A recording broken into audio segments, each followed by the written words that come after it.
आता एक breaking news पाहूया। मनोज जरांगे पाटील यांच्याकडून पुन्हा आता उपोषण सुरू करण्यात आलंय। उपचार घेणं देखील आता मनोज जरांगेंनी थांबवलंय। आता पाणी उपचार घेणार नाही असं जरांगे पाटील यांनी म्हटलेलं आहे। उपचार घेणं ही जरांगेंनी थांबवलेलं आहे।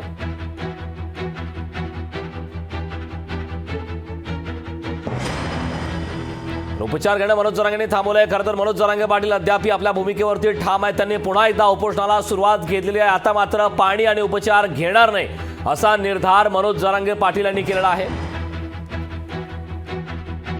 मी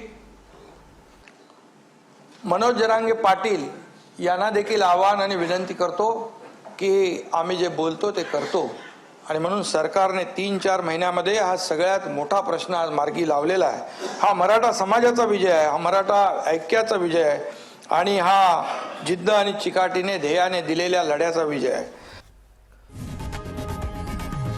लोकशाही मराठी ऐका, पहा, जागरूक रहा।